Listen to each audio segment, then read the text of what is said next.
Hello all. इस lecture में हम लोग पढ़ेंगे बोर्स करेस्पॉन्डेंस प्रिंसिपल के बारे में।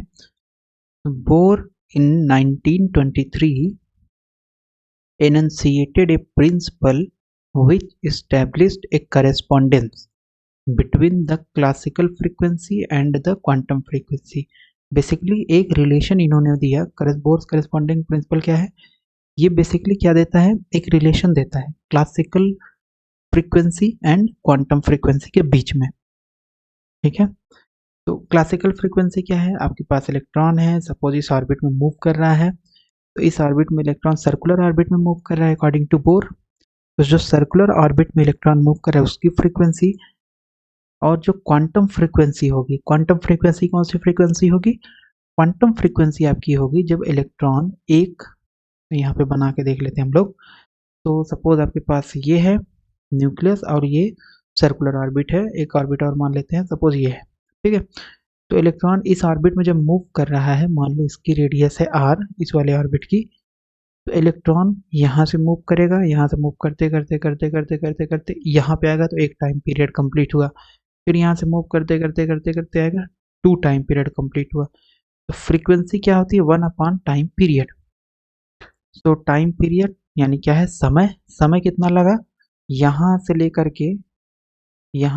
के पूरा इधर से चक्कर लगाते हुए इस पॉइंट तक आने में समय बराबर दूरी यानी सरकमफेरेंस, और मान लेते हैं वेलोसिटी इलेक्ट्रॉन की है v, तो ये आ जाएगा v/2πr। ठीक है, ये जो फ्रीक्वेंसी होगी इलेक्ट्रॉन की, इसको बोलते हैं क्लासिकल फ्रीक्वेंसी। ये कौन सी फ्रीक्वेंसी है? Classical frequency. लेकिन ये भी तो हो सकता है कि इलेक्ट्रॉन जो है मतलब अगर इलेक्ट्रॉन सर्कुलर ऑर्बिट में मूव कर रहा है तो उसके करस्पॉन्डिंग ये क्लासिकल फ्रीक्वेंसी होगी। लेकिन अगर इलेक्ट्रॉन यहाँ से इस ऑर्बिट में जंप करे, ठीक है, तो यहाँ से जब जंप करेगा तो क्या करेगा? एक फोटोन निकालेगा जिसकी एनर्जी कितनी होगी? h होगी। और मान लेते हैं आपके पास इनिशियल एनर्जी लेवल है, या इस ऑर्बिट की एनर्जी जो है वो क्या है? ei है, और इस ऑर्बिट की एनर्जी मान लेते हैं ef है। तो हमें पता है बोर पास्टुलेट से, या बोर ने हमें बताया कि जो ये फोटोन निकलेगा जब इलेक्ट्रॉन इस एनर्जी लेवल से इसमें जाएगा तो कितने के बराबर होगा? वो होगा ei माइनस उसकी एनर्जी फोटोन की बराबर होगी ei माइनस ef के बराबर। इसका मतलब जो ये फ्रीक्वेंसी है ei minus ef upon h, ये है आपके पास क्वांटम फ्रीक्वेंसी और ये है आपके पास क्लासिकल फ्रीक्वेंसी। तो इन दोनों में एक रिलेशन इस्टेब्लिश किया बोर ने, जिसको हम बोलते हैं बोर्स करेस्पॉन्डेंस प्रिंसिपल। ठीक है, तो ये रिलेशन क्या है आगे पढ़ते हैं हम, तो हमें समझ में आएगा। So the prediction of quantum theory for the behavior of any physical system must correspond to the prediction of classical theory in the limit in which quantum numbers specifying the state of the system become very large। ठीक है, तो जैसे ही आपके पास इस case में अगर हम बात करें, यहाँ पे हमारे पास क्या है? फ्रीक्वेंसी है, ये हमारे पास क्वांटम फ्रीक्वेंसी है और ये हमारे पास क्लासिकल फ्रीक्वेंसी है। तो जब स्टेट ऑफ द सिस्टम यानी n वेरी लार्ज हो जाए, यहाँ पे स्टेट ऑफ द सिस्टम क्या है? नंबर ऑफ ऑर्बिट, किस ऑर्बिट में इलेक्ट्रॉन होगा।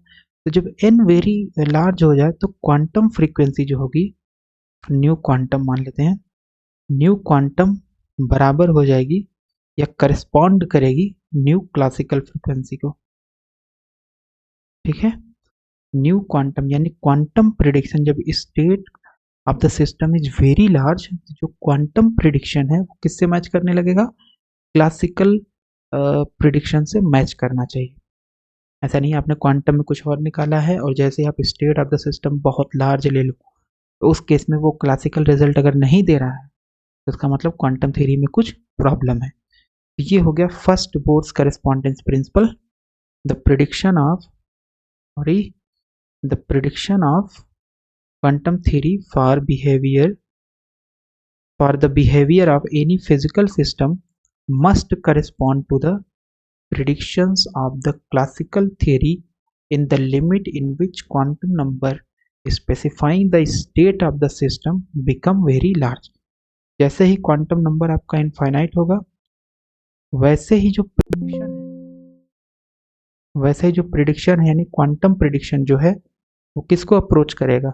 क्लासिकल प्रिडिक्शन, यानी क्वांटम रिजल्ट जब n गोज टू इन्फिनिटी होगा, जब n गोज टू इन्फिनिटी होगा तो क्वांटम जो रिजल्ट होगा वो किसको करेस्पॉन्ड करेगा? क्लासिकल प्रिडिक्शन को। दूसरा क्या है बोर्स करेस्पॉन्डेंस प्रिंसिपल? दूसरा है any selection rules which are necessary to obtain the required correspondence in the limit of large quantum numbers also hold for small quantum numbers। Okay, ये क्या कहना चाह रहे हैं? ये कहना चाह रहे हैं कि सपोज आपने क्या किया, आपके पास ये क्वांटम फ्रीक्वेंसी है, ये क्लासिकल फ्रीक्वेंसी है। ये जो क्वांटम फ्रीक्वेंसी है और ये जो क्लासिकल फ्रीक्वेंसी है, ये दोनों कब बराबर होंगी या कब एक दूसरे के करस्पॉन्ड होंगी? ठीक है, करस्पॉन्ड का मतलब ये बराबर नहीं होता, ये कांस्टेंट भी हो सकता है, 2 टाइम्स न्यू क्लासिकल हो सकता है एंड सो ऑन। ठीक है, तो ये जो n गोज टू इन्फिनिटी है, इस वैल्यू पे आपका क्वांटम प्रिडिक्शन क्लासिकल प्रिडिक्शन के बराबर हो जाएगा। ठीक है, तो अब ये जो वैल्यू आप प्राप्त करना चाहोगे n गोज टू इन्फिनिटी पे, यहाँ से यहाँ जाने के लिए आपको कुछ सिलेक्शन रूल्स, कुछ डेफिनिट रूल्स फॉलो करने पड़ेंगे, जिनको हम सिलेक्शन रूल्स बोलते हैं। ठीक है, तो ये जो सिलेक्शन रूल्स हैं, ऐसा नहीं कि जब n गोज टू इन्फिनिटी है तभी लागू होगा।